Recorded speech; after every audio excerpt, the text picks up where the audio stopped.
आप देख रहे हैं एबी न्यूज। दर्शकों, एबी न्यूज में आपका स्वागत है। गोपाल खेमका मर्डर केस, आज उसके हत्या के जो आरोपी थे, शूटर थे, कॉन्स्पिरेटर थे, वाले जो लोग थे, उनकी रिमांड की अवधि समाप्त हो गई। वो दोनों के दोनों अशोक साव और जेल भेज दिए गए, क्योंकि 12 तारीख को पटना पुलिस ने उनका रिमांड लिया था, 5 दिन का रिमांड लिया था, आज दिन भेज दिया गया। वैसे उनके पास कोई जानकारी बहुत महत्वपूर्ण तो नहीं मिली, लेकिन जो भी हो, उसी चीज़ पर अशोक साव आज तक अड़ा रहा जो उसने हत्या की सुपारी नहीं दी, और उमेश राय भी अड़ा रहा जो उसने ही उसको सुपारी दी। उन लोगों ने कई 1.5 महीने पहले ही से ये लोग रेकी भी कर रहे थे, सब कुछ कई जगहों पर 1.5 महीने की जो कहें जो फुटेज है उसको खंगालने का प्रयास भी किया गया पटना पुलिस के द्वारा। जहाँ जहाँ ये लोग रेकी किए उन जगहों के फुटेज भी खंगाले गए, निकाले गए, वो साक्ष्य पुलिस के हाथ भी लग गया है। तो पिछले 1.5 महीने के दौरान अशोक साव और उमेश राय जिन जगहों पर बैठे, जिन जगहों पर गए, वहाँ के CCTV कैमरे का उस डेट और उस टाइम का फुटेज निकाला गया, जिसको पुलिस ने प्रिजर्व कर लिया है, सबूत के तौर पे कोर्ट में पेश करेगी। 4 जुलाई को गोपाल खेमका की हत्या होती है। अपने घर के गेट पर एक अननोन व्यक्ति आता है, पहले से इंतजार करते रहता है और वो मार के निकल जाता है। मार के निकलता है उन्हीं सड़कों पे जिन सड़कों पे पटना पुलिस की चेकिंग रहती है। और चेकिंग कैसी रही होगी आपने देख लिया होगा। चेकिंग दिन में रहती है, रात में रहती है। कल हेलमेट की, गाड़ी के कागजात के और इन सब चीज़ों का चेकिंग होता है। अपराध और कभी आपके कमर में पिस्टल को चेक नहीं किया गया होगा, डिक्की नहीं खुलवाया गया होगा, गाड़ी का है या मोटरसाइकिल का है। केवल और केवल हेलमेट की चेकिंग जो मैं भी झेलता हूँ, और उस चीज़ को लोग कहते भी हैं जो पटना पुलिस कल हेलमेट की चेकिंग करती है। ठीक है, वो तो दूसरी बात है। लेकिन गोपाल खेमका की हत्या के बाद पुलिस सदमे में आ जाती है। 5 तारीख को से 6 तारीख तक शूटर को पकड़ लिया जाता है। शूटर के घर से पिस्टल भी मिलता है। शूटर कन्फेस भी करता है, जहां उसने ही मारा। उसने ये भी कन्फेस किया जो किसके कहने पे मारा। तब उसके घर पे दबिश दी जाती है, और दबिश दी जाती है तो वो शूटर को सुपारी देने वाला अशोक साव भी फ्रेजर रोड के उदयगिरी अपार्टमेंट से गिरफ्तार होता है। लेकिन वो उसी दिन से कह रहा था जो मैंने नहीं दी सुपारी। फिर 12 तारीख को पुलिस रिमांड पे लेती है, और पुलिस रिमांड पे लेने का 16 तारीख तक पूछताछ करती है। 2-3 दिन तक अच्छी पूछताछ होती है, और उसी पूछताछ में ये बात वो सोच रहा है अशोक साव, जो हमने अगर ये कह दिया पुलिस को जो हमने नहीं सुपारी दी, तो पुलिस उसकी बात मान ली। वहीं दूसरी तरफ अलग अलग पूछताछ हो रही थी। उमेश राय उन सभी जगहों के बारे में पुलिस को जानकारी दिया, जहाँ जहाँ उमेश राय और अशोक साव मिले, और जहाँ जहाँ कितनी बार मिले, शहर के कितने जगहों पे मिले। उसमें कई जगह पे मतलब कहें जो गोपाल खेमका का आवास भी रहा होगा, बांकीपुर क्लब का भी रहा होगा। इन सब जगहों पे जाके उसने पुलिस को बताया कि इन जगहों पे हम आए थे। पुलिस ने उन जगहों का उस तारीख का CCTV फुटेज निकाल लिया, जो एस्टैब्लिश हो गया जो उमेश राय और अशोक साव की मिली भगत है। अब मिली भगत है ये तो फुटेज से एस्टैब्लिश हो रहा है, लेकिन मिली भगत किन कारणों से है, सुपारी दिया गया कि नहीं दिया गया, ये एस्टैब्लिश उस फुटेज से नहीं हो रहा है। फुटेज इसको पुलिस को एस्टैब्लिश करना होगा। कम से कम पुलिस के पास अशोक साव के घर से 100 से अधिक डीड मिला, और लगभग कहें जो 50 या 100 करोड़ से अधिक की ज़मीन की डीलिंग के दोनों के कागजात भी हैं। कहीं पे राइस मिल का झंझट है, कहीं पे ज़मीन का झंझट है, कहीं पे फैक्ट्री की ज़मीन का झंझट है। तो इन दोनों के अलावा गोपाल खेमका के परिवार के एक संबंधी भी हैं जो कहीं ना कहीं गोपाल खेमका के साथ बिजनेस में जुड़े हुए हैं, पार्टनरशिप में हैं। उसकी भी तलाश पुलिस, उस मुद्दे पर भी पुलिस जांच कर रही है। आज एक कहें जो अपराधियों का रिमांड खत्म हुआ, तो पुलिस की कार्रवाई भी हुई। पुलिस की कार्रवाई जो पहले दिन होनी चाहिए थी, वो आज 12वें दिन हुई।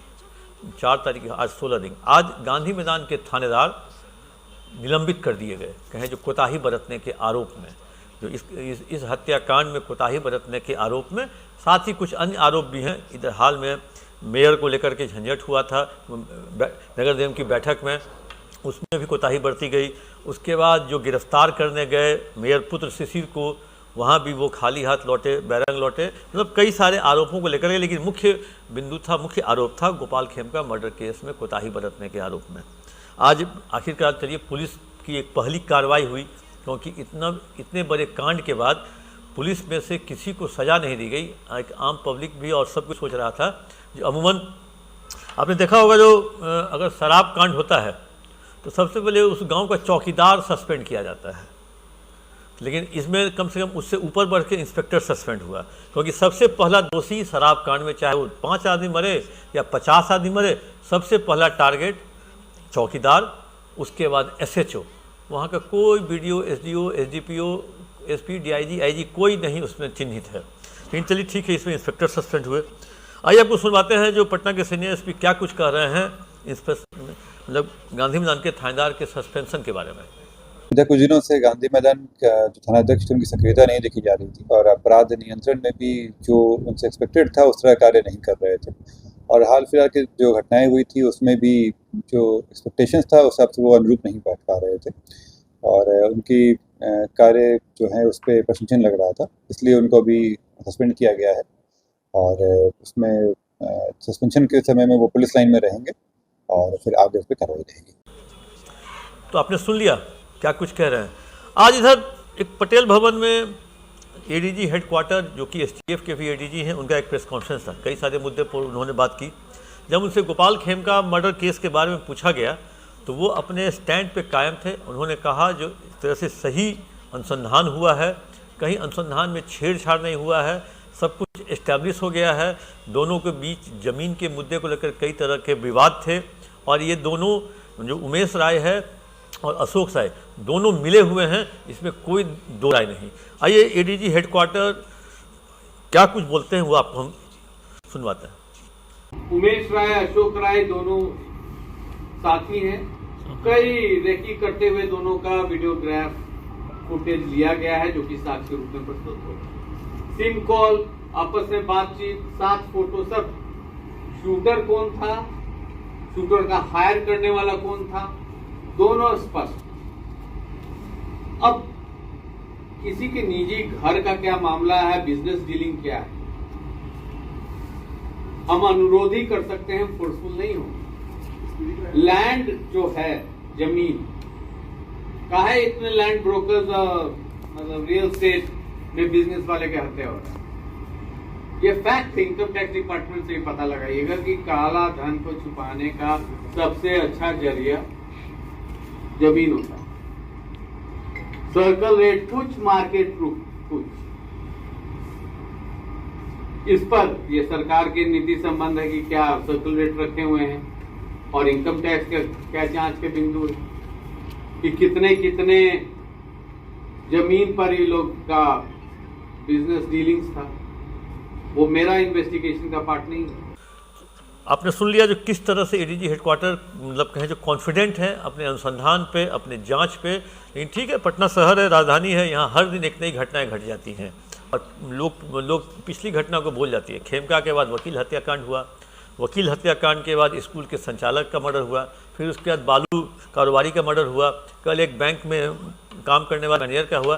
तो अब गोपाल खेमका मर्डर केस के बाद इतनी बड़ी बड़ी हत्याएं हो गई जो जनता भी, प्रेस वाले भी और पुलिस वाले भी इतने उनके सामने में टास्क आ जाते हैं जो पुराना टास्क को पूरा करने में उनको परेशानी होती है और लोग जानते हैं चलो अगला तो भूल गया है, आराम से काम करेंगे। लेकिन खेमका मर्डर केस पुलिस के लिए अभी भी चुनौती है और पुलिस उसमें स्पीडी ट्रायल कराएगी और उन्होंने साफ तौर पे ये कह दिया है जो कुंदन कृष्णन ने, जो स्पीडी ट्रायल हम कराएंगे और जो दोषी है उसको हम सज़ा दिलवाएंगे।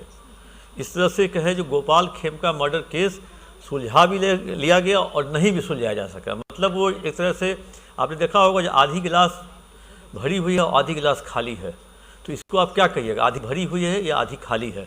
उसी हिसाब से गोपाल खेमका सुलझा लिया गया कि नहीं सुलझा लिया गया, ये आगे आने वाले कुछ समय में पता चल जाएगा जब उसका केस ट्रायल पे आएगा, जब उसका केस डायरी आएगा। क्या इन अभियुक्तों को समय पर चार्जशीट दाखिल करके जेल आगे और भी मतलब होगी कार्रवाई कि इनका बेल आउट हो जाता है।